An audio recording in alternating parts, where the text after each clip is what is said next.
Allez, salut dans l'ensemble, on se retrouve pour le tout premier tuto sur la formation du logiciel RStudio.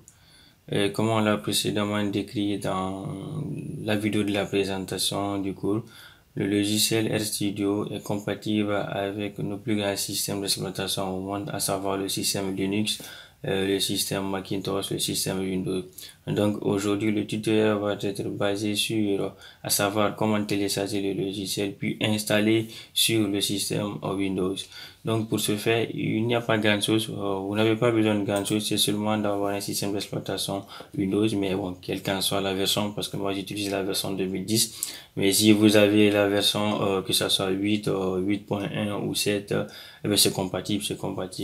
Donc il me suffit par défaut d'avoir un navigateur, mais que ça soit maintenant Google Chrome comme ce que moi j'utilise, ou vous pouvez utiliser, c'est pas Firefox ou EDXKLA ou Opera Mini. En tout cas, le navigateur de votre choix. Donc, vous ouvrez le navigateur et c'est pas si compliqué. C'est comme si vous êtes en train de naviguer pour faire des recherches ou n'importe quoi. Vous tapez sur Google. À partir de là-bas, et vous saisissez tout simplement dire que télécharger le logiciel et puis info. Alors, RStudio pour moi. Je m'excuse. Donc, dès que vous tapez le télécharger le logiciel, donc le logiciel R, donc on propose même, mais moi c'est le RStudio que je veux. Donc, j'ajoute ici RStudio. Voilà, elle va vous proposer. Et le tout premier lien qui apparaît ici, là où c'est écrit le logiciel RStudio, ici, le deuxième lien. Regardez là où c'est écrit www.rstudio.com au produit. Mais ben, je vais mettre quand même le lien dans la description de la vidéo pour vous permettre facilement de vous retrouver et vous trouvez le lien là-bas. Donc, il suffit tout simplement de cliquer dessus. La page va se charger et après vous allez lire un peu ce que ça donne. Chez moi c'est ça et voici. Bon, par défaut c'est en anglais la présentation, mais si vous avez dans votre navigateur le système de traduction intégré automatiquement, ça va vous traduire le truc en français. Voici pour moi et ça les a traduit. Maintenant, si je veux voir encore l'original, je tape ici, ça va être en anglais. Donc, je défile et voici, on me propose des versions différentes ici. Par exemple, le RStudio pour le bureau desktop et je peux télécharger ça c'est une version gratuite. Et bien là, non, ici une version gratuite. Donc, et puis en résumé, c'est un logiciel aussi open source. Donc, comme vous le connaissez déjà, le logiciel open source sont des logiciels gratuits. Donc, pour télécharger, je tape sur ça. On va me diriger en bas de la page. À partir de là, je vais voir, eh bien, j'ai quel système d'exploitation. Moi, c'est Windows que j'ai. Et bon, vous avez vu, c'est écrit ici Windows 7. Mais il est idéal aussi de se rassurer que la version de Windows que vous utilisez, c'est de quel type.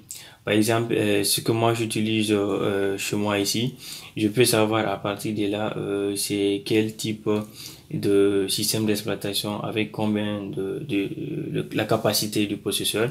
Par exemple, ici moi j'utilise un système d'exploitation de 64 bits qui est là que vous voyez. Donc c'est le même qu'on me propose ici, le système d'exploitation mais de 64 bits. Donc si c'est 32 bits, là vous descendez en bas pour chercher pour trouver la version 32 bits. Et ici, il y a deux types. Regardez, il y a l'extension ici exécutable et puis le fichier aussi compressé. Donc, on va télécharger les deux versions. Je tape sur ça. Et bien, ça va juste prendre quelques secondes et le téléchargement va commencer ici à droite, comme vous le voyez. Et aussi, le fichier zip encore. Et je tape sur ça. Disons quelques dizaines de secondes aussi. Le chargement aussi va commencer. Donc, les deux fichiers là vont se charger, mais moi que j'avais déjà téléchargé et c'est dans mon PC. Donc, je peux faire CTRL-J pour voir mes anciens téléchargements. À partir de là-bas, je vais vous montrer un peu comment on va procéder. Voici, les deux téléchargements sont en cours. Mais mes derniers téléchargements, vous avez vu, il y a déjà le 30 avril, j'ai téléchargé la version exécutable et la version aussi zip. Donc, je vais mettre les deux là sur pause en les suspendant. Et après avoir téléchargé, vous allez avoir ici la même présentation que moi, c'est-à-dire ouvrir le fichier. Maintenant, la destination, c'est dans Darling. Donc, je me rends là-bas au niveau des fichiers téléchargés chez moi, ici, téléchargement. Donc, je tape sur ça. Au niveau du téléchargement, j'ai les deux fichiers ici. Voici le fichier exécutable et voici encore le fichier JPC. Donc, je vais lancer l'extraction du fichier zip ici parce que c'est déjà compressé. Donc, je change juste, je dis je vais ouvrir avec quoi, même si c'est avec Windows, j'ai pas besoin d'un logiciel extraordinaire pour pouvoir extraire aussi le fichier. Donc, à partir de là, je tape sur extraire tout et on me demande où je veux extraire le fichier. Donc, à partir de mon ordinateur, de mon nom, téléchargement, logiciel et le nom aussi, ça va laisser RStudio. Donc, je tape, l'extraction va commencer et ça peut prendre quelques minutes en fonction de la capacité de ma machine en processeur, ainsi de suite, et la liberté aussi en RAM. Donc, voilà, le processus d'extraction est déjà fini.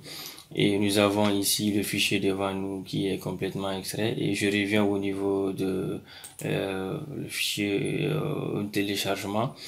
Et vous avez vu ici RStudio 1.2 et 13.35 et c'est, disons que c'est le même fichier qui est là encore qui est compressé ici. Donc nous avons le fichier et je vais vous montrer, disons décrire, on peut faire la différence entre le fichier zip et le fichier exécutable comme je l'ai dit précédemment. D'abord on va exécuter d'abord le fichier zip.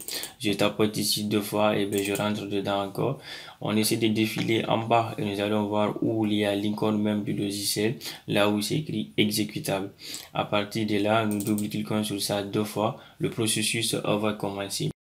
Bon, voilà, ce qui s'affiche ici, c'est juste la protection avec mon antivirus, mais bon, je vais juste exécuter, j'ai appliqué sur cette information, donc je tape sur exécuter et l'exécution va commencer et le fichier va s'installer petit à petit. Et de même, je vais vous présenter en ce moment l'interface du logiciel RStudio et c'est ce qui se charge comme ça ici. Et à partir de là, vous allez voir qu'il y a l'interface à quatre onglets ou disons quatre jaunes qui se présentent ici. Dans ces quatre jaunes, vous avez la première partie où vous pouvez afficher ce qu'on appelle votre script. C'est-à-dire, bon, c'est un langage un peu plus, un jargon des informaticiens. Le script, c'est l'ensemble des codes, que ça soit dans n'importe quel langage de programmation, que ça soit en C, en A, en Java, ainsi de suite. Donc, c'est ce qui est là. Et en plus, ici, la zone là, c'est ce qu'on appelle la console et qui a une interaction avec ici, ce truc là qu'on appelle les chevrons. Ici, ça c'est les chevrons fermés. On appelle ça chevron fermé. Et quand c'est de l'autre côté, on parle de chevron ouvert. Et là, vous avez l'historique de votre navigation qui est là. À partir de là, vous pouvez voir encore le fichier. Et là, c'est le menu qui est là. Donc, on verra un peu plus en détail, disons, la présentation de l'interface de R sur le tutoriel, votre premier contact avec le logiciel RStudio. Et voici, on a fini avec ça. Je vais fermer. Maintenant, on va aller de nouveau taper le fichier exécutable directement sur le système d'exploitation. Là, c'est la version là. Là, c'est un processus d'installation qu'on va directement demander. Il va y avoir une progression et cette installation ne va pas agir en parallèle avec mon système d'exploitation, mais plutôt en interaction directe parce que là, je suis en train d'installer le logiciel et ça va être dans mon système d'exploitation. Là, je peux pas utiliser sur une clé USB ou de l'autre côté, mais uniquement c'est pour mon système d'exploitation. Donc là aussi, après avoir fini d'installer, ça va être la même chose et c'est les mêmes interfaces que je vais avoir et voilà, c'est un peu de ça. Donc voici ce que je voulais vous présenter aujourd'hui sur le logiciel RStudio. Et si le logiciel, disons que si le tutoriel vous a apporté quelques informations utiles ou disons quelques nouvelles informations et n'oubliez pas de vous abonner sur ma chaîne YouTube et en même temps en activant la cloche comme ça vous aurez les notifications des tutoriels suivants pour le cours. Donc sur ce je vous quitte et je vous dis bye, merci, à la prochaine.